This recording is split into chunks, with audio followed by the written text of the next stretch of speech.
Bienvenue pour ce nouveau C'est à lire avec Marc Diaz. Bonjour Marc. Bonjour. Vous êtes revenu du Nord. Première question, allez c'est une boutade, hein.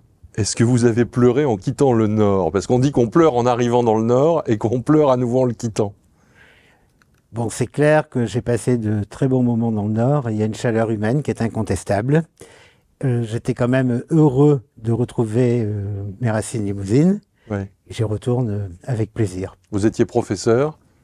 Absolument, lycée professionnel, donc en lettres-histoire. De retour en Limousin, c'est sans doute pas pour le climat, qu'est-ce qui vous a donné envie de revenir ici? Vous avez dit que vous aviez envie de retrouver vos racines, mais c'est peut-être des habitudes, une histoire commune? Alors il y a eu effectivement une histoire, il y a eu mon village, à savoir Bersac sur Rivalier. Finalement, cette maison de famille, c'est tout ce qui peut me rester de ma vie d'avant, de ma jeunesse. Donc j'ai eu envie de la faire revivre, retrouver la ville de Limoges aussi, où j'ai quand même été donc étudiant et où j'ai passé de très très bons moments. Ça a été aussi le Limousin, eh bien mes débuts dans l'éducation nationale. Donc c'est avec beaucoup d'émotion que je retrouve effectivement la Haute-Vienne. Avant, c'est le tout premier livre que vous écrivez, Marc Diaz, et vous dites que c'était un peu comme une thérapie, quasi d'un jet. Vous avez écrit ça pour purger des émotions, pour reprendre des contacts, et vous avez choisi de publier pour que tout le monde le lise, hein, parce que c'est ça. À un moment, on peut écrire pour soi, pour sa famille, pour ses amis, et puis un jour, on édite un livre. Et on découvre Marc, c'est vous sur la photo là? Alors effectivement, c'est le petit garçon qui a grandi. Bon, comme j'aime bien le dire, on le reconnaît à ses oreilles décollées. Donc, alors après, très honnêtement, lorsque j'ai écrit avant, je ne pensais pas forcément être édité. Donc voilà, donc ça a été une écriture totalement spontanée, cash. Qui par moments peut peut-être choquer, mais comme je le dis toujours, ce qui choque a l'avantage de ne pas laisser indifférent.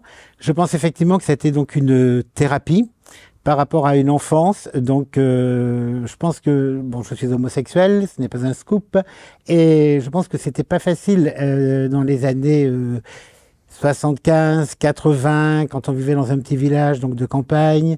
Bon, j'étais fils unique aussi, donc c'était toute une partie du rêve de mes parents qui s'écroulait. Je fais référence bien évidemment aux petits-enfants. Donc ça n'a pas été très simple. J'ai pu quand même m'épanouir lorsque je suis arrivé à Limoges, au lycée. Je me suis rendu compte après à l'université que bon, finalement, je n'étais pas le seul. Et donc voilà, ça a été aussi une thérapie parce que dans Avant, il y a beaucoup d'autodérision. Il y a eu aussi un passage par rapport à mon père, qui était quand même très malade durant très longtemps. Donc je pense que j'avais besoin effectivement d'extérioriser pas mal de choses. Vous vous intéressez ensuite aux secrets de famille. Alors c'est un milieu fertile hein, pour l'écriture romanesque. Quel est le point de départ d'une intrigue, comme par exemple dans Derrière le rideau? Qu'est-ce qui déclenche l'envie d'écrire ces deux romans? Je pense que derrière le rideau, bon, tout le monde le sait, ce qui est intéressant, je pense, c'est la face cachée de l'iceberg. Donc, c'est ça un petit peu. Je reste quand même convaincu que pour une multitude de raisons, on doit toujours porter quand même un certain masque. C'est lié tout simplement, c'est le respect des convenances, c'est lié à une certaine éducation.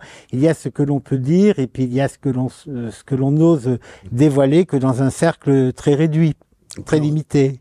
Plus récemment, Ailleurs insolite semble être un aboutissement, une écriture sans doute plus ordonnée, plus léchée, plus dans le détail, plus mature, voire poétique. J'y ai trouvé une veine poétique avec Jeanne, Pierre, Jacqueline, et puis la nature, qui est un personnage très présent également. Alors absolument, Ailleurs insolite, bon, c'est une écriture, et comme vous le dites, effectivement, qui est beaucoup plus élaborée. La nature limousine m'a beaucoup inspiré.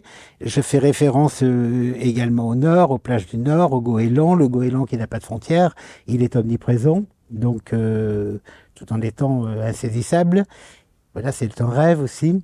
Et Ailleurs insolite, c'est un récit de l'après-guerre que je n'ai pas connu. Bon, c'est des histoires dont on m'a un petit peu sans doute parlé. Et à partir de là, j'ai totalement romancé. Je pense que Ailleurs insolite correspond aussi à une partie beaucoup plus apaisée entre guillemets de ma vie, J'ai eu donc un accident qui m'handicape quand même au niveau de ma main droite. Bon bref, et ailleurs insolite pour moi, c'était une période où je commençais à retrouver une forme d'équilibre. Tout comme avant, si je peux me permettre, maintenant je pense qu'avant c'était avant de grandir, avant de m'assagir, avant de mûrir, avant de trouver un équilibre, tout en sachant que, bien évidemment, je ne renie absolument pas cette période fabuleuse de ma vie. Est-ce qu'il y a pour vous une routine d'écriture, des moments dans la journée où vous privilégiez l'écriture, un fauteuil, un stylo fétiche, peut-être un clavier, après tout, comment est-ce que vous travaillez? Comment est-ce que vous écrivez? Alors, je suis obligé d'écrire avec un clavier par rapport à ma main. Ceci étant dit, il m'arrive aussi d'écrire manuellement. C'est un excellent exercice de rééducation. Oui. Donc ça, je ne manque pas de le faire. Je n'ai pas de moment, comment je pourrais vous dire, particulièrement privilégié. En revanche, j'ai une pièce que j'affectionne. Bon, c'est une grande baie vitrée. Voilà, donc il pleut pas toujours derrière la baie vitrée, mais c'est une grande baie vitrée avec une vue sur la campagne. Est-ce que nous nous reverrons? Est-ce que vous avez actuellement sur votre table de travail un nouveau roman?